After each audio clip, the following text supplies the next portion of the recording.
Okay, we're gonna start off in our Instant Pot. Could you do this in a regular pot? Yes, but the Instant Pot doesn't leave off that much heat and it is so hot. I figured this would be the perfect meal because tomorrow is, I'm filming this on Sunday, tomorrow is gonna be Labor Day. And Labor Day is the official last day of summer, so goodbye summer, hello fall. For our first fall meal, we're gonna do a creamy queso chili.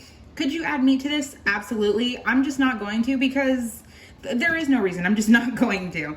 But in our Instant Pot, I'm gonna go on the saute function and wait for it to heat up.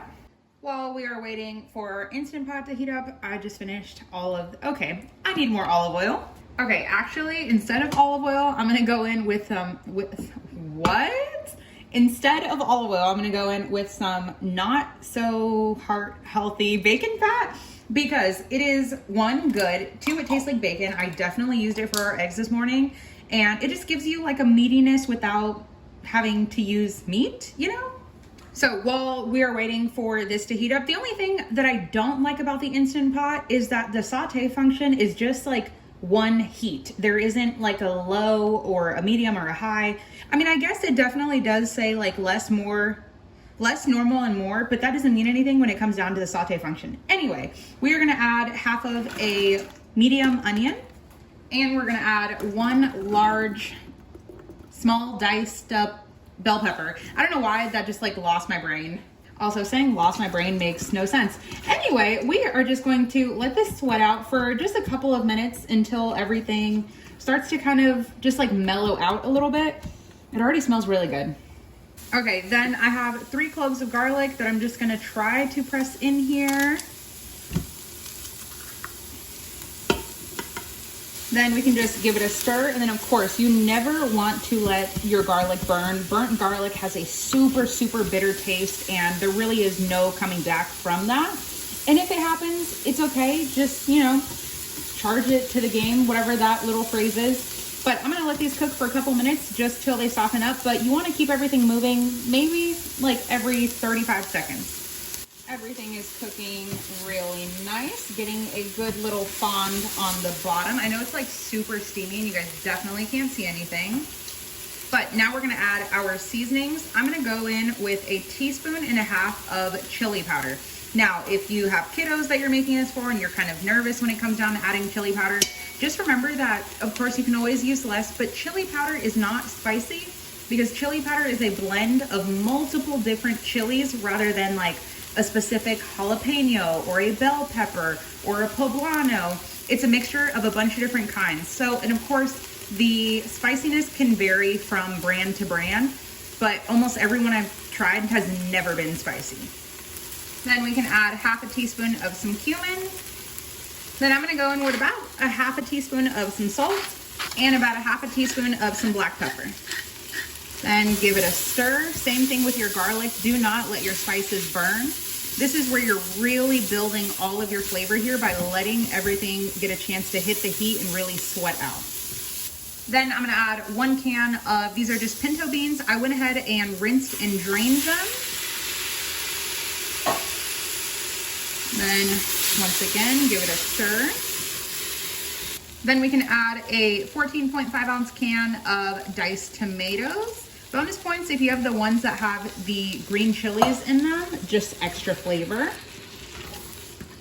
And don't worry about any of the fond that you built up at the bottom because all of the acid from the tomatoes is gonna go ahead and pick all of that up, so you're just creating more and more flavor. Then we'll add 1 cup of some chicken broth. Mine just happens to be homemade.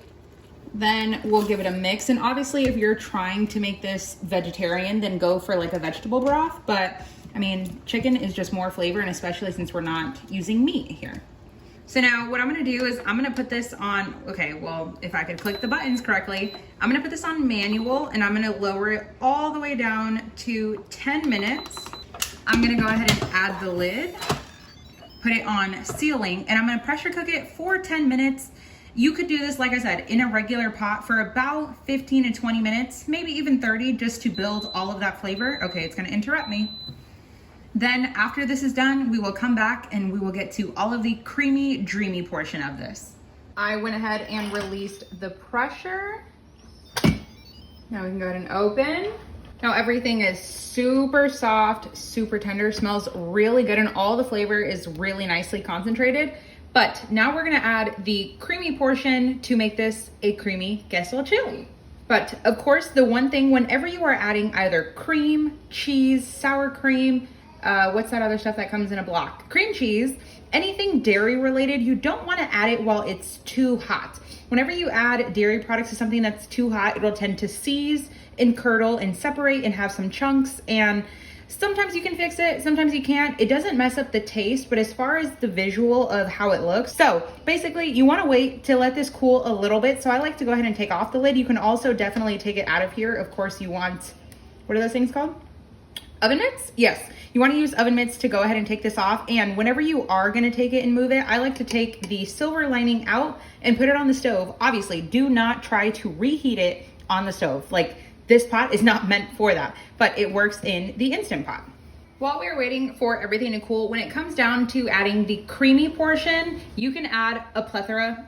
That's like the second time I use this word. You can add whatever type of creaminess you want to add. I'm going to use sour cream because I literally have like 2 tablespoons of this left in here. I wish I had more. Okay, maybe I have 3 tablespoons, but we're going to do what's called tempering it. So the sour cream, of course, is cold from the refrigerator. This is hot from the Instant Pot. So what we're going to do is we're going to mix both of them together. So I'm going to take our little bit of sour cream that we have left. I'm going to add this. Then roughly, quickly, I'm gonna get in our little whisk and just start mixing it together. You're gonna have some lumps. It's something that happens, especially with sour cream. But do you see that you have like a super creamy consistency now? And just try to add everything else in there. You can even add more liquid to go ahead and bring up the heat so they're roughly the same. Don't worry if you get little bits and pieces of food in there. And just give it a stir, and then I'll go ahead and scrape everything out. But look at that. Pour it in here. This is where your creaminess comes in. And like I said, you can add, so I'm doing sour cream. You can add heavy cream. Start with a couple of tablespoons. I would say at max 1/4 of a cup. And if you're gonna do cream cheese, I would do probably like 2 ounces. So like, I think the ounces are tablespoons. I could be wrong, but about 2 ounces of cream cheese. I think this is pretty good. I'm gonna go ahead and scrape out the rest, and then we'll come back to the next step.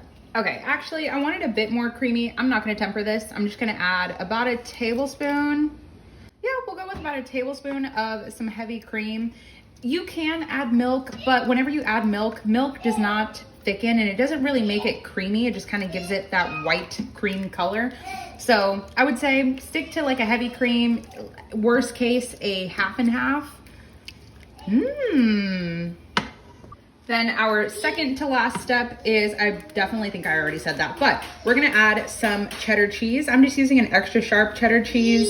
I would personally stick with cheddar cheese, but if you like a Monterey Jack, Colby Jack, something along those lines, that works. Please do not put like Parmesan or any type of like Italian cheese in here. We're gonna go for roughly a cup, maybe less, maybe more, and you of course could always add more to the bowl.